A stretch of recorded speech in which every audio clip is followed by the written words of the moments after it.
Bonjour, bonsoir, chères toutes, chers tous. Heureux je suis de vous recevoir sur votre chaîne, la chaîne de El Mancio Godson, une chaîne qui traite de l'identité profonde, une chaîne qui traite de la spiritualité fondamentale, de la spiritualité ancestrale. C'est la science de la spiritualité. Et je voudrais préciser une dénomination qui est souvent rejetée, c'est l'animisme, ou pratiquement la métaphysique de la nature. Voilà des éléments conceptuels simplifiés pour des personnes dont les consciences sont encore vulgairement conflictuelles. Aujourd'hui, je voudrais vous amener dans une aventure comme nulle part vous ne l'avez vécu, quelque chose de différent. Vous savez que je fais toujours dans de l'originalité, de l'authenticité, et que vous aurez beau chercher sur les réseaux sociaux, vous ne me retrouverez pas dans les vulgaires copies que d'autres personnes viennent d'ailleurs faire à partir de mes enseignements, mais ne vous en faites pas, ces personnes seront très fortement limitées parce que lorsque vous savez nager dans les eaux profondes de Keku, à un moment donné, vous verrez que ceux qui n'ont pas de profondeur seront vite essoufflés. Profondeur, nous l'avons. Je suis un initié et par conséquent, je sais aller dans les profondeurs, encore plus dans les profondeurs, les laissant périphériser quelques éléments de concept. Tant qu'ils ne seront pas authentiques, tant qu'ils ne seront pas originaux, ils ne pourront absolument jamais rivaliser dans la véritable connaissance qui les prendra toujours au piège. Je dis cela parce que je voudrais vous dire quelque chose, vous donner connaissance de cette thématique. Peut-être que c'est la première fois que vous l'avez entendu, j'en suis sûr. Je vais commencer par vous poser une question. Quelle est l'origine métaphysique des testicules de l'homme et des ovaires de la femme? Vous m'avez bien entendu. Vous voyez, c'est ça la différence. Je suis Monsieur Principe Premier. Ma mission, c'est de connaître l'identité première, l'énergie première, la pulsation première vibratoire d'une forme, afin non seulement de lui retracer sa dimension cosmologique et cosmogonique, mais en fait, la finalité, c'est de découvrir, de dévoiler sa dimension néptérienne, c'est-à-dire en tant que néthière, et de pouvoir ensuite, à partir de là, faire une exploitation dynamique et accomplir des faits. Je suis toujours dans le triptyque métaphysique, principe, loi, effet. Et je n'en sortirai absolument pas, puisque c'est la base de l'animisme, c'est la base de la spiritualité ancestrale, c'est la base de la métaphysique de la nature. Est-ce que vous connaissez l'origine métaphysique? Est-ce que vous avez une once de pensée, d'idée sur comment est-ce que vous avez aujourd'hui des couilles, vous avez des testicules et vous avez des ovaires? Vous ne vous êtes jamais posé la question sur les principes premiers des organes qui constituent votre corps. Et pourtant, cela devrait être le fondement même de la médecine, le fondement de la science, qui permettra donc à chacun de savoir comment, au niveau de sa propre santé, se gérer, car les organes que vous avez ne sont pas des organes, ce sont des choses avant qui ont été organisées pour devenir des organes. Je répète, les organes que vous avez ne sont absolument pas des organes. Au commencement, c'était des choses étranges qui ont dû être organisées de façon cosmogonique, cosmologique, à travers mythes et légendes, qui sont des vérités du monde spirituel, avant de venir à vous, pour que vous en disposiez, que vous les appeliez naïvement des organes. Mais vous ignorez les choses qui ont été organisées pour donner des organes. Et quand vous répétez mes organes du matin au soir, je vais vous donner le principe de base. Parce que si vous n'avez pas le principe de base, vous ne pouvez pas me suivre. Or, comme j'aimerais que vous me suiviez et que vous n'avez pas le choix en suivant cette chaîne, vous allez évoluer. Vous n'aurez pas le choix. Si vous me suivez, vous êtes condamné à évoluer. Ce sera votre damnation éternelle, la connaissance. Bien, ceci étant dit, quel est le principe qui vous permettra de me suivre? Je l'ai écrit dans l'un des livres, le Nada Yoga, à l'écoute du son intérieur, de la mélodie intérieure. Ce livre fait partie aujourd'hui d'un ensemble de livres intitulé Sastas. Il y a Sastas 2, qui est le premier livre, et Sastas 1, qui est le deuxième livre. Je sais que c'est assez curieux. Vous retrouverez dans le Nada Yoga cette portion de livre dans Sastas, quelque chose que j'ai mentionné d'étrange. J'ai posé une question. Et cette question, elle est valable aujourd'hui. Et je vais vous la poser, car ce sera la base de la logique sur laquelle nous allons fonctionner ensemble pour qu'on se comprenne, pour que je puisse vous élever vers une connaissance supérieure, à savoir quelle est l'origine des testicules de l'homme et des ovaires de la femme. Voici donc le principe qui part d'une question. Entre la guitare qui émet le son et le son que la guitare émet, entre les deux, entre ces deux éléments, lequel est antérieur à l'autre, lequel est principiel à l'autre. Vous savez, ces types de questions permettent justement d'asseoir un paradigme de pensée. Parce que si vous n'avez pas ce paradigme-là, vous ne pourrez pas mieux penser. Entre la guitare et le son que la guitare émet, entre ces deux éléments, lequel est antérieur à l'autre? De façon vulgaire, on répondra oui, c'est la guitare qui émet le son. Par conséquent, eh bien, la guitare est antérieure au son. C'est faux. J'irai même encore plus loin. Entre les deux, la guitare et le son émis par la guitare, lequel a créé l'autre? Oui, c'est beaucoup plus pointu. Alors, laissez-moi vous répondre sans pour autant vous faire languir. Et vous connaissez, vous devinez la réponse. Entre la guitare et le son est antérieur à la guitare et c'est le son qui a créé la guitare pour que la guitare puisse l'émettre. C'est la raison pour laquelle on appelle la guitare un instrument. Est-ce que vous comprenez ça? Un instrument. Donc, quand je joue de l'instrument, je suis en train d'organiser quelque chose. Donc, l'instrument est un dispositif. Je dis bien, c'est un dispositif qui permet de rendre apte à quelque chose. Et ce quelque chose est antérieur à ce dispositif.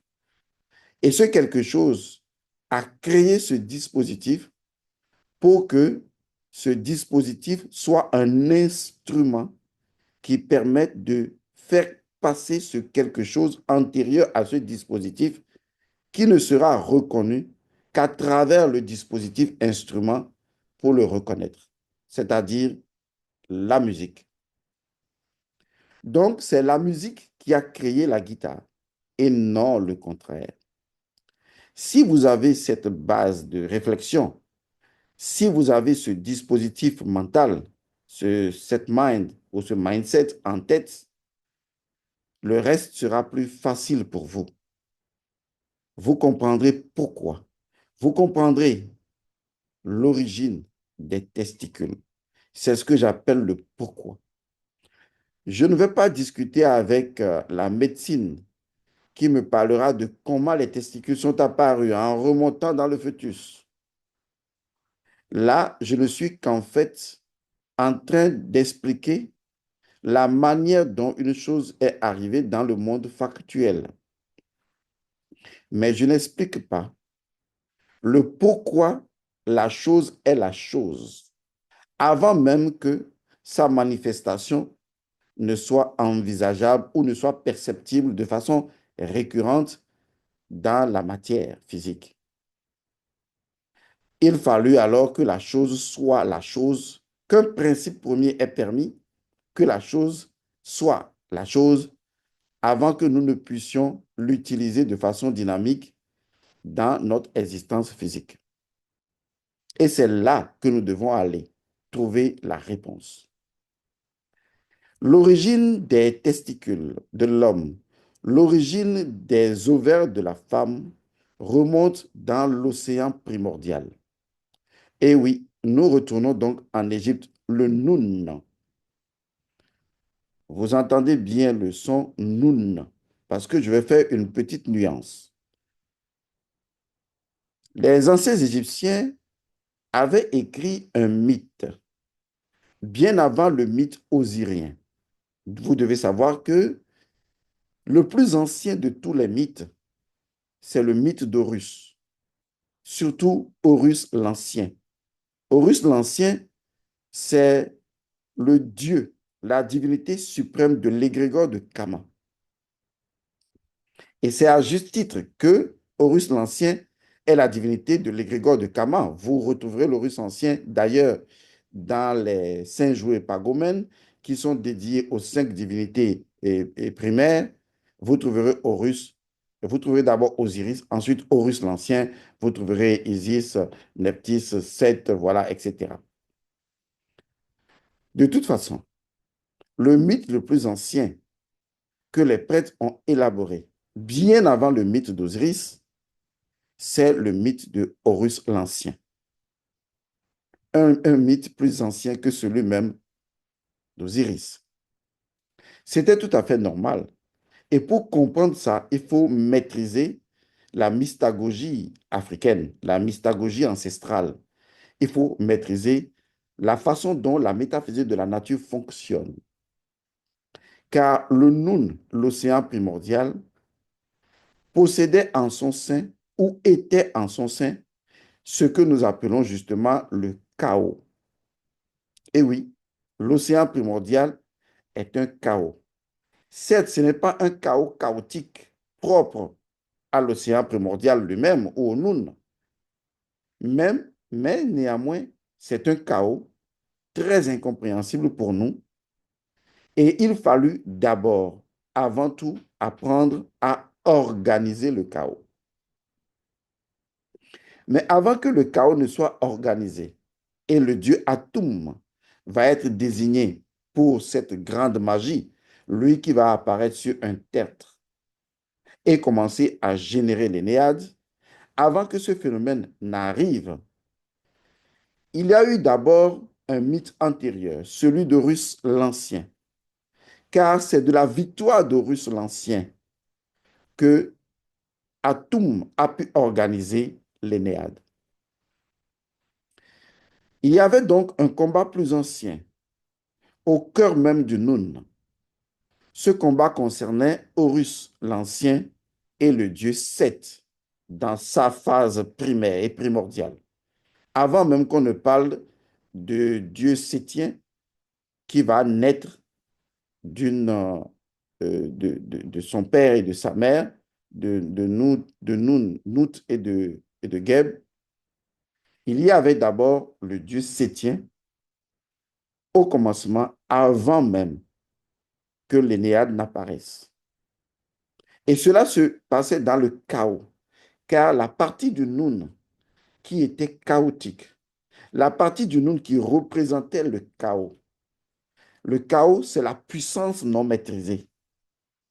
Je dis bien, je le répète, le chaos, c'est la puissance non maîtrisée. Cela fait partie de Noun. Il fallait que le Noun devienne Nounou, c'est-à-dire que le Noun puisse se désentrelacer de son aspect chaotique. Quand je parle de entrelacement, vous comprenez que c'est l'ouroboros de Mayenne. Il faut que le Noun se désentrelace pour entrer, sortir de sa phase de compression et de chaos pour initier une forme d'énergie nounou, c'est-à-dire quelque chose qui puisse être ordonné, organisé. Et ça, c'était une chose difficile à faire, dont les anciens avaient imaginé un mythe qui consistait à maîtriser le chaos. À maîtriser le chaos. Suivez-moi bien, à maîtriser le chaos. Et pour maîtriser le chaos, pour maîtriser l'aspect chaotique du Noun, parce que si cela n'était pas maîtrisé, il n'y aurait pas d'énéade, il n'y aurait pas d'atome, il n'y aurait pas de calme, d'inertie dans le Noun. Il fallait donc que bien avant le chaos, l'aspect chaotique du Noun soit maîtrisé. La puissance non maîtrisée du Noun devienne une puissance maîtrisée. Et donc les anciens Égyptiens avaient imaginé le mythe de Horus l'Ancien qui avait déjà vaincu le dieu Seth. La victoire de Horus l'Ancien sur le dieu sétien a commencé au cœur même du Noun, avant l'Énéade. Et Horus a toujours vaincu le dieu Seth. Car si Horus n'avait pas vaincu le dieu Seth, il n'y aurait absolument pas d'Énéade. Mais en quoi consistait cette victoire? Cette victoire, eh bien, consistait en ce que le dieu Horus est arrivé à dompter, à maîtriser la puissance chaotique, les puissances chaotiques, les puissances à la dérive, les puissances délibérées de Nun. Or, les puissances chaotiques du Nun représentaient déjà au commencement le Dieu sétien. Ces puissances chaotiques, Horus a dû les organiser. La maîtrise de Horus sur le Dieu sétien permit alors d'organiser le chaos. Car si le chaos n'était pas organisé, il n'y aurait pas d'Énéade. L'Énéade est née de l'organisation du chaos. La magie consiste à organiser le chaos. Et donc, le dieu sétien a été vaincu par le dieu Seth et les puissances chaotiques ont été maîtrisées, dominées et naturellement organisées. C'est là que ça devient intéressant. Parce que lorsque vous maîtrisez les puissances chaotiques et que vous voulez les organiser, vous devez pouvoir les rendre disponibles de manière à être aptes à la vie. C'est ce qu'on appelle organiser. Vous devez rendre ça disponible. Vous devez rendre ça apte à la vie. C'est pour cette raison que Horus, l'Ancien, a déjà vaincu Seth, l'Ancien, on va le dire comme ça, pour que le Nun, vous voyez, pour rendre le Nun apte à la vie. On dira alors que les puissances chaotiques ont été maîtrisées, mais non seulement maîtrisées, ont été organisées.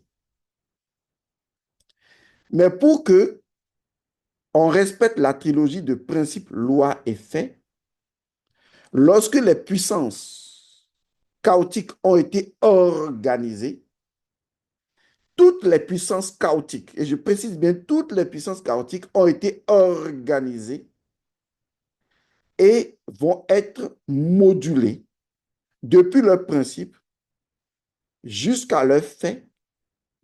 Et dans le monde physique, un organe sera non seulement la représentation, mais également l'instrument qui a rendu possible l'organisation du chaos, l'instrument qui se trouve entre frontières entre l'ordre et le chaos, l'organe ou les organes disponibles, capables d'organiser le chaos, de maîtriser le chaos, mais également de générer le chaos. Si ces organes partaient en vrille, ce sont les gonades. Les gonades, c'est ce qu'on appelle les testicules chez l'homme et les ovaires chez la femme. Je reprends pour les gens qui sont en retard. Au commencement, il y a le Nun. Le Nun, c'est le chaos primordial, c'est l'océan chaotique. Dans cet océan chaotique, un combat ancien a eu lieu, raconté par les prêtres égyptiens, avant la naissance même de l'Énéade. Ce combat concernait l'organisation de la vie au sein même de l'océan chaotique du Nun. Et ce combat a eu lieu entre Horus l'Ancien et la version ancienne du dieu Seth. Horus est arrivé alors à vaincre le dieu Seth. Pourquoi? Parce que Horus représente naturellement l'œil de l'oracle, la conscience éveillée, l'illumination, l'éveil absolu, alors que le dieu Seth représentait les forces chaotiques aveugles. Et donc, dans ce mythe ancien, très connu des anciens prêtres égyptiens, qui leur servait d'ailleurs de base à des rituels, à des invocations, à des incantations, Horus a vaincu le dieu Seth. Et d'ailleurs, Horus vaincra toujours le dieu Seth, parce que le Nun même est Osiris. Si le Nun est Osiris, le père de Horus, vous voyez que le Nun qui a donné naissance même au dieu Seth, Seth ne peut jamais remporter la victoire sur Horus l'Ancien, ni sur Horus l'Enfant d'ailleurs. C'était une parenthèse. Et donc, la victoire du dieu Horien sur le dieu Sétien a donné naissance à la maîtrise de l'océan chaotique pour l'organiser. L'organiser veut dire le disposer de manière à être apte à la vie. Et donc, dans cette maîtrise et dans cette organisation, selon le principe de loi, de principe loi-effet, dans la naissance de chaque identité humaine, les forces aveugles chaotiques représentées par le dieu Sétien ont été maîtrisées et organisées. Et donc, un organe a été conçu. Et cet organe, des premiers éléments de la naissance de l'enfant, qu'on appelle les testicules et les ovaires, ces organes qu'on appelle les gonades, sont les organes qui servent d'instruments, c'est ce qu'on appelle organes, qui servent d'instruments, qui servent de régulateurs.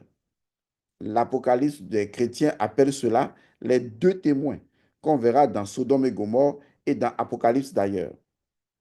Ce sont ces deux témoins, témoins de la victoire du dieu Horus sur Seth.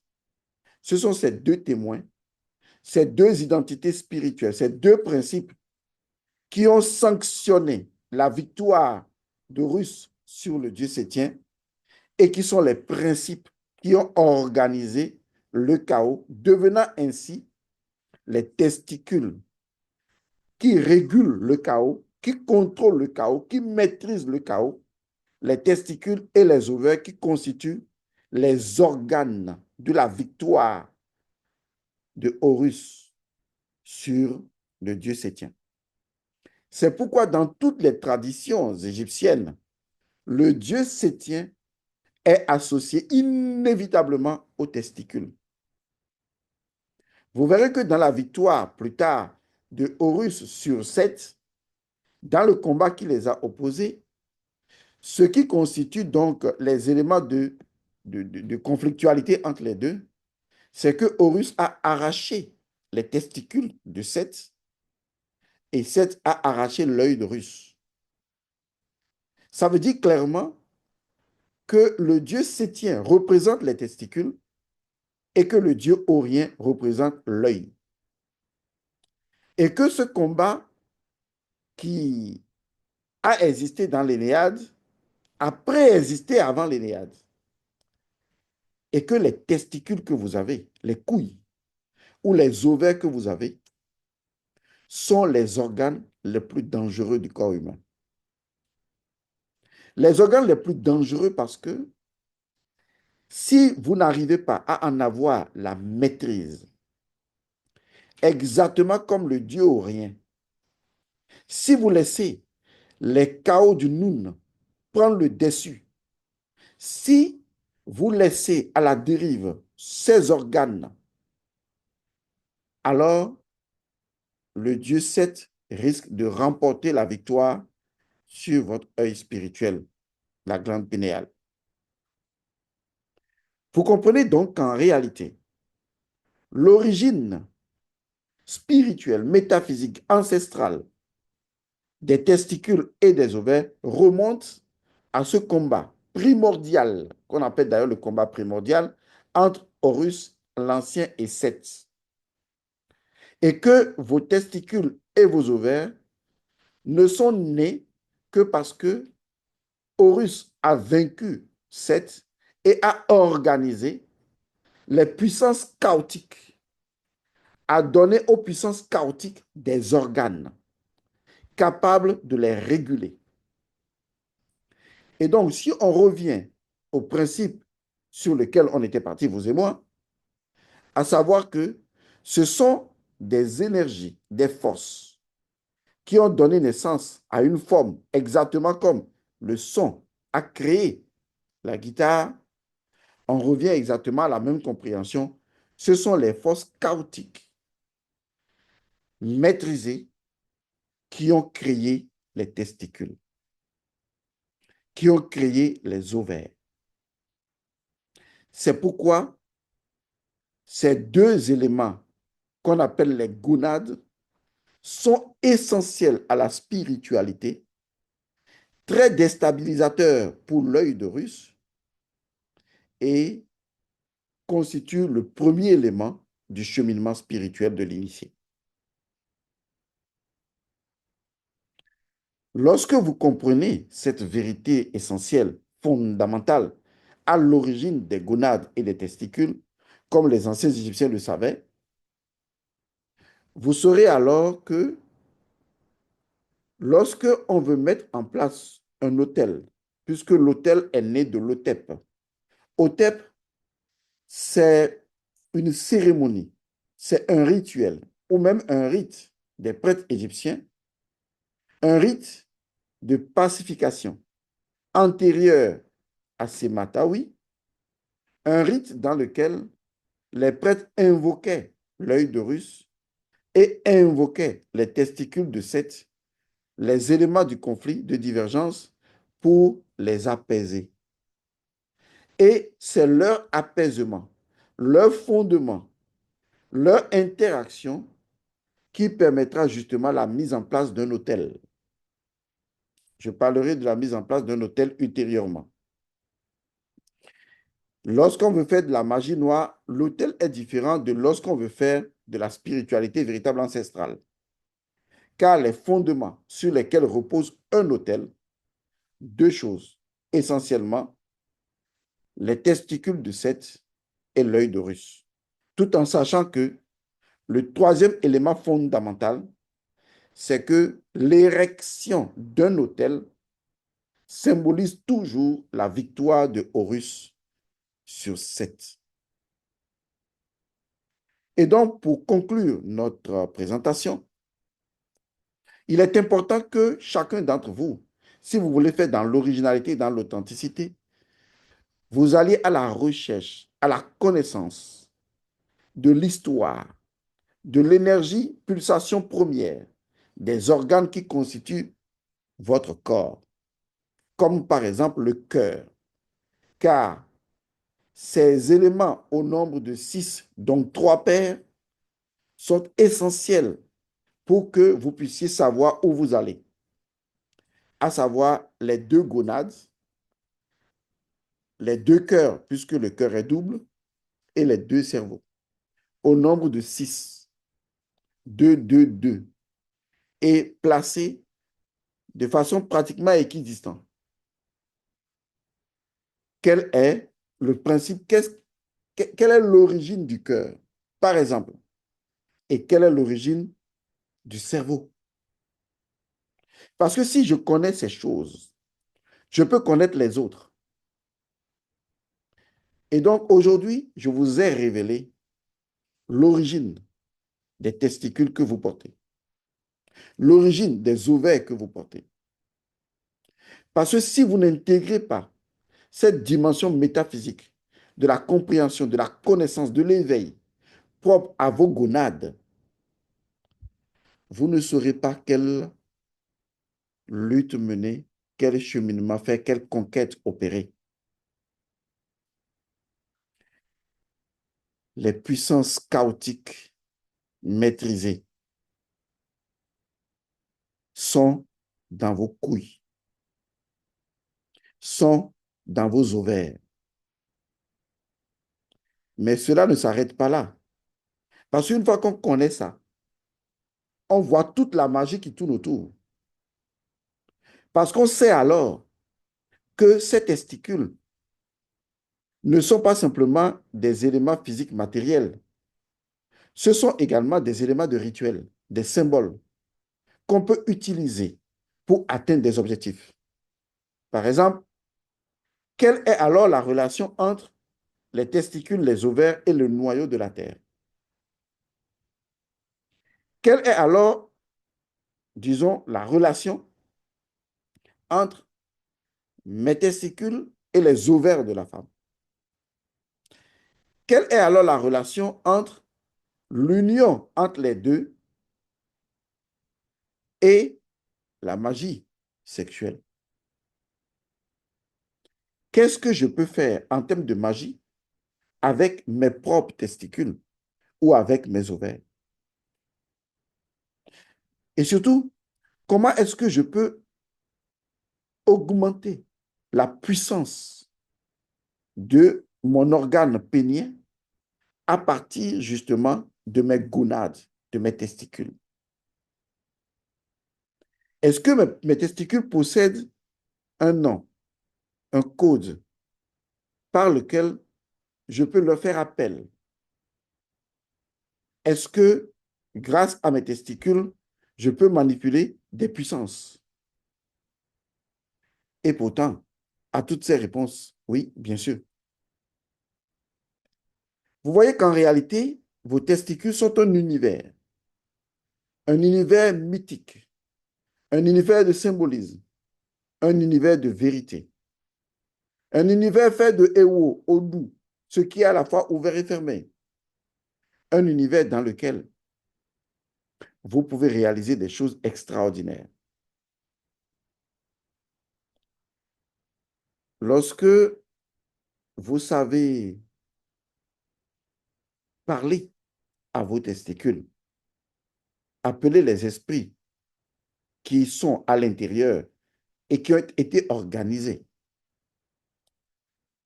lorsque vous êtes en mesure de taper sur votre testicule pour prononcer des paroles incantatoires, vous commencerez à comprendre la signification du bâton. Vous savez, la connaissance de soi, elle est plus profonde que vous ne l'imaginez.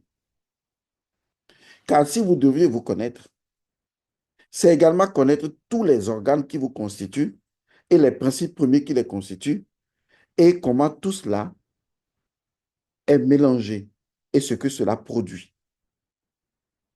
Aujourd'hui, je vous ai révélé l'origine de vos couilles, de comment vous les avez, de pourquoi vous les avez. Et vous devrez dire Oura. Oura veut dire Horus a toujours vaincu Seth. C'est ce que ça veut dire. Vous devez honorer vos testicules. Vous devez les vénérer. Et vous devez les respecter. Ces deux témoins, afin de ne pas violer les lois et les interdits. Car quand on les appelle les témoins, les gonades, c'est qu'ils sont témoins de tout. Ils enregistrent tout. Chaque acte sexuel que vous faites, de la façon dont vous le faites, de la manière dont vous le faites, les deux témoins, les testicules, enregistrent le cinéma de tout ce que vous faites. Il n'est pas besoin que quelqu'un vous surprenne en train de commettre l'adultère. Les deux témoins sont là. Il n'est pas besoin que quelqu'un vous surprenne en train de faire ceci ou de faire cela. Vos deux témoins sont là. Ils vous surveillent partout où vous allez et partout où vous faites une utilisation, avérée ou non avérée, correcte ou incorrecte, de votre énergie sexuelle. Ils sont là. Ces deux gonades, ces témoins, ces divinités sont là et surveillent chaque acte. Vous pouvez également vous adresser à ces divinités. Aujourd'hui, vous connaissez l'histoire de l'existence de vos gonades. Je vous invite à en prendre soin et à vous remémorer cette portion de l'histoire, car il y en a d'autres qui concernent toujours les testicules et les ovaires. Quand on va vous les raconter, vous allez en être émerveillés. Je vous remercie d'avoir suivi cette capsule. Je vous invite à la prochaine. Paix et bénédiction à vous.